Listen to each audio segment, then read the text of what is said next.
அனைவருக்கும் வணக்கம். நான் உங்கள் 5ஆம் தலைமுறை ஜோதிடர் ராம்குமார் ராஜேந்திரன்.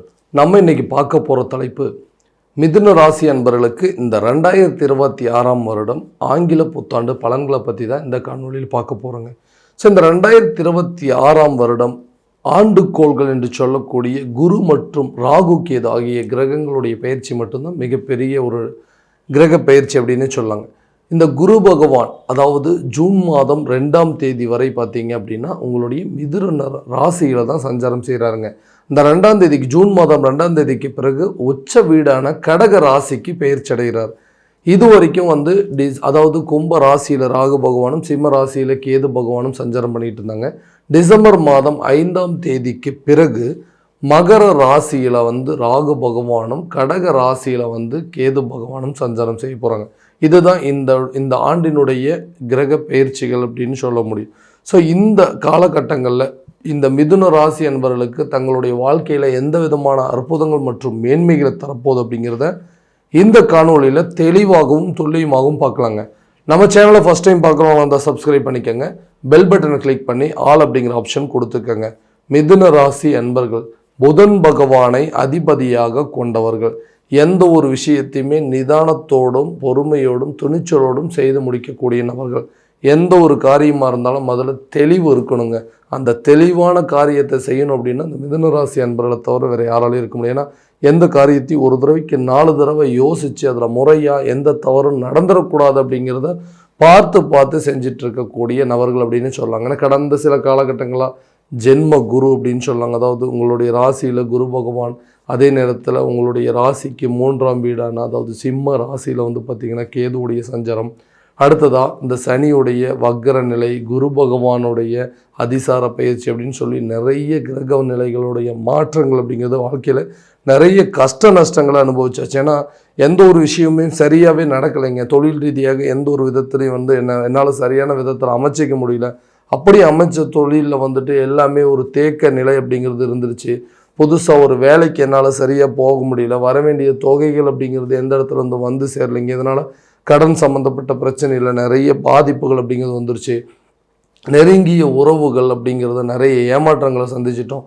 நம்மளாம் ஒருத்தரை தேடி போகலைங்க, அவங்களாம் தேடி வந்தாங்க. ஆனால் இன்றைக்கி அதே ஒரு பெரிய ஏமாற்றத்தை உருவாக்கி வந்த வழியிலே திரும்ப போயிட்டாங்க. மறுபடியும் திரும்ப வருவாங்களோ அப்படிங்கிற ஒரு ஏக்கத்திலேயே இருந்தது. ஆசைப்பட்ட வாழ்க்கையை சரியான விதத்தில் அமைச்சிக்க முடியாத அளவுக்கு சில சூழ்நிலைகள் அப்படிங்கிறது இருந்துச்சு. நினச்சபடி வாழ்க்கையை அமையலையே அப்படிங்கிற ஒரு ஏக்கம், நமக்கு அமைஞ்ச வாழ்க்கையும் சரியான விதத்தில் இல்லையே, ஏன் நமக்கு மட்டும் இப்படி நடக்குது, நம்மளுடைய ராசி தான் இதுக்கெல்லாம் காரணமா, என்னதான் காரணம்னே தெரிஞ்சிக்கவே முடியலைங்க. ரொம்ப நாளாக எல்லாத்தையும் கஷ்டப்பட்டு அட்ஜஸ்ட் பண்ணி வாழ்ந்துட்டுருக்கிறேன். இதனால் சரியான விதத்தில் என்னால் இந்த நிலையிலேருந்து மீண்டு வர முடியல. கல்யாணம் ஆகலை, அப்படியும் கல்யாணம் ஆனாலும் குழந்தை பாக்கியம் அப்படிங்கிறதுல ரொம்ப வருஷமாக குழந்தை இல்லாதனால நிறைய அவப்பெயர்களை சந்திச்சாச்சுங்க. கணவன் மனைவி கூட இதனால் நிறைய பிரச்சனைகள் அப்படிங்கிறது வந்துருச்சு. இந்த ரீதியில் மன உளைச்சல்கள் மட்டுமே ஆளாயிடுச்சு. இன்றைக்கி எல்லாத்தையும் விட்டுட்டு தனிமரமாக நிற்கக்கூடிய அளவுக்கு சூழ்நிலைகள் ஏற்பட்டுச்சு. இந்த நிலைகள்லாம் மாறவே மாறாதுங்களா? நான் சந்தித்த ஏமாற்றங்களையும் இழப்புகளையும் அதிலிருந்து என்னால் வெளியே வரவே முடியாத ஒரு நிலை இருக்குது. இனிமேல் வரக்கூடிய காலகட்டங்களாவது நான் நினச்சபடி இருக்காதா? பெரிந்த நபர்கள் ஒன்று சேர மாட்டோமோ? விட்டுட்டு போனவங்களை என்னை தேடி வரமாட்டாங்களா? எந்த வருஷமாவது ஒரு நல்ல வேலை வாய்ப்பு அப்படிங்கிறது அமையுமா? குடும்பத்தில் ஒரு மகிழ்ச்சிகரமான சூழலை உருவாகாதா அப்படின்னு சொல்லிட்டு எதிர்பார்த்துட்டு இருக்கக்கூடிய இந்த மிதுன ராசி அன்பர்களுக்கு நிச்சயமாக வாழ்க்கையில் நிறைய மாற்றங்களை கொடுக்கக்கூடிய ஒரு காலகட்டமாக இருக்க போது. ஏன்னா இந்த 2ஆம் பாவகம் என்று சொல்லக்கூடிய கடக ராசி, அதாவது குரு பகவான் தன்னுடைய உச்ச வீடான கடக ராசிக்கு பயிற்சி அடையார். அப்போ குருவுடைய பார்வை அப்படிங்கிறது 6, 8 மற்றும் 10ஆம் இடத்துல குரு பார்வை இருக்குங்க. ஸோ இதனால் உங்களுடைய வாழ்க்கையில் நிறைய மாற்றங்கள், இது வரைக்கும் நீங்கள் பட்ட கஷ்டங்களுக்கு உண்டான பலன் கிடைக்கக்கூடிய ஒரு ஆண்டாக இருக்க போதுங்க. என்ன விஷயங்கள்? ஓகே, தொழில் ரீதியாக இது வரைக்கும் இருந்த மந்த நிலை, இந்த தேக்க நிலை, பண முடக்கம் அப்படிங்கிறது எல்லாமே மீட்டெடுக்கக்கூடிய ஒரு காலகட்டமாக இருக்க போது. எதிர்பார்த்த தொகைகள் உங்கள் தொழில் ஆரம்பிக்கிறதுக்கு கண்டிப்பாக நல்ல ஒரு தொகை அப்படிங்கிறது சேருங்க. தொழில் ரீதியாக பண முடக்கங்கள் ஏற்பட்டிருந்தது. வரவேண்டிய தொகைகள்லாம் அப்படியே ஹோல்டாகி நிற்கிதுங்க. அந்த பணம்லாம் வந்துச்சுன்னா இன்றைக்கி பிஸ்னஸ் அடுத்த லெவலில் கொண்டு போயிடும்னு சொல்லக்கூடியவங்களுக்கு கண்டிப்பாக இது ஒரு நல்ல காலகட்டமாக இருக்க போது. ஏன்னா பணம் எல்லாமே அப்படியே எல்லா இடத்துலையும் ஹோல்ட் ஆயிடுச்சுங்க. எனக்கு வர வேண்டிய தொகைகள் கரெக்டாக வந்துச்சுன்னா அந்த தொழில் எனக்கு நஷ்டமே கிடையாதுங்க.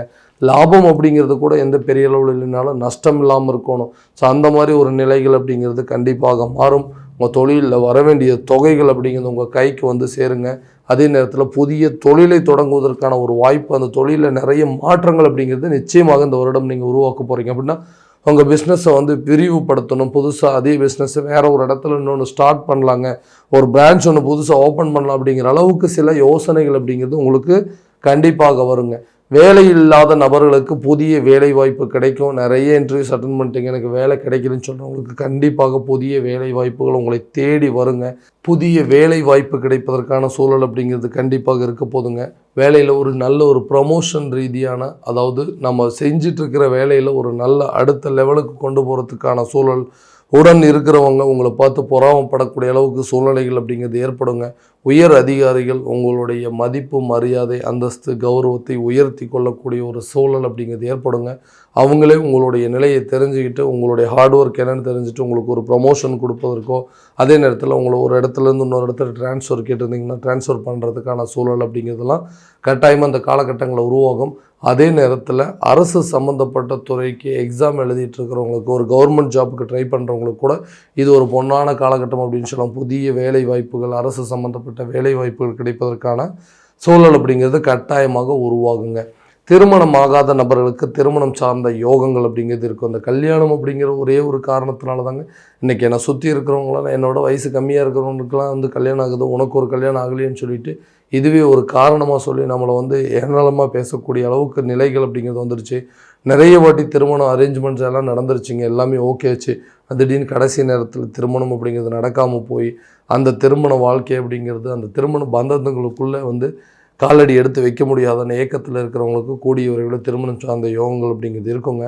காதல் சம்மந்தப்பட்ட விவகாரங்கள் இருக்கிறவங்களுக்கு அதே நேரத்தில் அவங்களுக்குள்ளே இருக்கக்கூடிய சண்டை சச்சரவுகள் தீர்ந்து ஒற்றுமையாக வாழக்கூடிய ஒரு காலகட்டம் அப்படின்னே சொல்லலாங்க. ஸோ பிரிந்த நபர்கள் ஒன்றிணைவதற்கான வாய்ப்புகள் அப்படிங்கிறது, என்னை விட்டுட்டு போனதுக்கான சூழல் காரணங்கள் என்ன அப்படின்னே தெரியலைங்க. நல்லா தான் போயிட்டு இருந்தது, எல்லாருமே வந்து ஒற்றுமையாக தான் இருந்தோம், திடீர்னு என்ன நடந்ததுன்னே தெரியல, இன்றைக்கி வந்து ஆளுக்கு ஒரு திசையில் போகிற மாதிரி சில சூழல் அப்படிங்கிறது ஏற்பட்டுருச்சு. காரணமே இல்லாமல் என்னை விட்டு பிரிந்து போகிற அளவுக்கு சூழ்நிலைகள் இருக்குங்க. தேவையில்லாத சண்டை சச்சரவுகள் ரெண்டு பேர்த்துக்குள்ளேயும், தேவையில்லாத கருத்து வேறுபாடுகள் உருவாகி இன்றைக்கி ஒருத்தருக்கு ஒருத்தர் பார்த்து பேசிக்க முடியாத அளவுக்கு சூழ்நிலைகள் ஏற்பட்டிருக்குது. அந்த நிலைகள் அப்படிங்கிறது மாறுங்க. கூடிய விரைவில் பிரிந்த நபர்கள் ஒன்று சேருவாங்க. விட்டு சென்றவர்கள் கூட உங்களை வந்து சேரக்கூடிய ஒரு காலகட்டம் அப்படின்னே சொல்லலாங்க. கணவன் மனைவிக்கிடையே இருக்கக்கூடிய பிரிவினைகள் அப்படிங்கிறது குறையுங்க. குடும்பத்தில் தேவையில்லாத சில குழப்பங்கள் இருந்திருக்கும், அதாவது குழந்தைகள் மத்தியிலையும் சரி, கணவன் மனைவிக்கிடையும் அந்த குடும்ப உறவுகள் மத்தியில் தேவையில்லாத சில மிஸ் அண்டர்ஸ்டாண்டிங் அப்படிங்கிறது இருக்கும். அந்த பிரச்சனைகள் அப்படிங்கிறது தீருங்க. அவங்களுக்கு தேவையான சில பொருட்களை வாங்கி மகிழக்கூடிய ஒரு காலகட்டமாக இருக்க போது அவங்களுடைய தேவைகளை பூர்த்தி செய்வதற்கான ஒரு சில யோக காலம் அப்படின்னு சொல்லலாம். மனைவிக்கு தேவையானது, குழந்தைகளுக்கு தேவையானது எல்லாத்தையுமே தேடி தேடி போய் செய்யக்கூடிய அளவுக்கு சில சூழ்நிலைகள் அப்படிங்கிறது கண்டிப்பாக உருவாகுங்க. வீடு வாங்கக்கூடிய யோகமோ அல்லது வீடு கட்டக்கூடிய வாய்ப்புகள் அல்லது பழைய வீட்டை மீட்டெடுப்பதற்கான ஒரு சில வாய்ப்புகள் அப்படிங்கிறது உருவாகுங்க. புதிய சொத்துக்களுக்கு உண்டான சேர்க்கை, வண்டி வாகனங்களை வாங்குவதற்கான யோகம், புதிய நிலம் வாங்குவதற்கான யோகம், கட்டிடம் வாங்குவதற்கான யோகங்கள் எல்லாமே கண்டிப்பாக இந்த ஆண்டு உங்களுக்கு இந்த மிதுன ராசி அன்பர்களுக்கு நடக்க போகுதுங்க. அதே நேரத்தில் ஆரோக்கிய ரீதியாக இருந்த பாதிப்புகள் உங்களுக்கு படிப்படியாக குறையும். ஆரோக்கியத்தில் நல்ல ஒரு முன்னேற்றம் அப்படிங்கிறது இருக்குங்க. தேவையில்லாத உடல் ரீதியாக இருந்த பாதிப்புகள் எல்லாமே உங்களை விட்டு விலகி ஒரு புத்துணர்ச்சியோடு செயல்படக்கூடிய ஒரு காலகட்டமாக இருக்க போதுங்க. ஆரோக்கியம் சார்ந்த தொல்லைகள் அப்படிங்கிறது உங்களுக்கு முழுமையாக விலக போகுது. கல்வியில் நல்ல ஒரு முன்னேற்றம் இருக்கும். கல்வி சம்மந்தப்பட்ட விஷயத்தில் நல்ல ஒரு மாற்றம் இருக்குங்க. இது வரைக்கும் இருந்த அந்த ஞாபக மறதிகள் அப்படிங்கிறது அகலும். கல்வி, நீங்கள் விருப்பப்பட்ட கல்வி துறையை தேர்வு செய்வதற்கான சில யோகங்கள் அப்படிங்கிறது கண்டிப்பாக இருக்க போகுது. தனம் சம்பந்தப்பட்ட தடைகள், இந்த 2ஆம் இடம் என்று சொல்லக்கூடிய குடும்பம், தனம் சம்பந்தப்பட்ட இடங்களில் இந்த குரு பகவானுடைய உச்ச நிலை அப்படின்னு சொல்லக்கூடிய காலகட்டங்களில் பணம் உங்களுக்கு தேடி வரக்கூடிய ஒரு தருணம் அப்படின்னே சொல்லலாங்க. ரொம்ப நாளாக எதிர்பார்த்துட்டு இருந்த தொகைகள் உங்கள் கைக்கு வந்து சேருங்க. நீண்ட நாட்களாக அடைக்கணும்னு நினச்ச கடனை கட்டாயமாக இந்த ஆண்டு முழுமையாக அடைச்சி முடிச்சிருவீங்க. கடன் இல்லாத ஒரு வாழ்க்கையை வாழக்கூடிய ஒரு தருணமாக இருக்க போகுது. கடன் சார்ந்த தொல்லைகள் அப்படிங்கிறது உங்களை விட்டு விலகுங்க. கொடுத்த வாக்குறுதியை காப்பாற்ற போராடக்கூடிய ஒரு காலகட்டம் அப்படின்னு சொல்லுவாங்க. நிறைய வாக்குறுதி கொடுத்த அந்த வாக்குறுதி மேலே நம்பிக்கையே கிடையாது, சும்மா தான் சொல்கிறீங்களே தவிர ஆனால் எதையும் செய்ய மாட்டேங்கிறீங்களேன்னு சொல்லிட்டு நிறைய பழிப்பாவத்துக்கு ஆளாயிருப்பீங்க. அந்த நிலைகள் அப்படிங்கிறது மாறுங்க. வாக்குகளை, அதாவது கொடுத்த வாக்குறுதியை காப்பாற்ற சாதித்து காட்டக்கூடிய அளவுக்கு சில யோகங்கள் அப்படிங்கிறது உருவாகும். சொன்னபடி செஞ்சாருங்க, அவர் சொன்னதை தான் செஞ்சார் அப்படிங்கிற அளவுக்கு பேரு புகழை பெற்றெடுக்கக்கூடிய ஒரு காலகட்டம் அப்படின்னு சொல்லலாம். யாரும் நம்புறதுனே தெரியலைங்க. இதனால் எல்லாருமே கூட இருக்கிற மாதிரி இருந்த துரோகம் மட்டுமே பண்ணிட்டு இருந்தாங்க. அந்த நிலைகள் அப்படிங்கிறது மாறுங்க. எதிரிகளும் உங்களுக்கு நண்பர்களாக மாறுவாங்க. கடன் சுமையை குறைஞ்சி எல்லா பிரச்சனையிலேருந்து வெளியே வரக்கூடிய ஒரு தருணமாக இருக்க போதுங்க. இந்த 2026ஆம் வருடம் மிதுன ராசி என்பவர்களுக்கு வாழ்க்கையில் நிறைய மாற்றங்கள் மற்றும் முன்னேற்றங்களை கொடுக்கக்கூடிய ஒரு காலகட்டம் அப்படின்னே சொல்லலாங்க. ஸோ இது வரைக்கும் நம்ம பார்த்ததெல்லாம் கோட்சார ரீதியான பலன்கள் மட்டும்தாங்க. இந்த பலன்கள் அனைத்து உங்களுக்கு நடக்குமானால் உங்களுடைய சுய ஜாதகத்தை முழுமையாக தெரிஞ்சுட்டு அதற்குண்டானபடி முயற்சி எடுக்கும்போது நல்ல ஒரு வெற்றி பலன் அப்படிங்கிறது கண்டிப்பாக கிடைக்குங்க. உங்களுடைய ஜாதகத்தை எங்கிட்ட பார்க்கணும்னு விருப்பப்பட்டீங்கன்னா கீழே தெரிகிற நம்பருக்கு காண்டாக்ட் பண்ணி அப்பாயின்மெண்ட் ஃபிக்ஸ் பண்ணிக்கோங்க. தெளிவான முறையில் கணிச்சு துல்லியமான பலன்கள் அப்படிங்கிறது உங்களுக்கு தெரியப்படுத்தப்படுங்க. மீண்டும் அடுத்த காணொளியில் உங்களை சந்திக்கும் வரை உங்களிடமிருந்து விடைபெறுவது உங்கள் ராம்குமார் ராஜேந்திரன். நன்றி.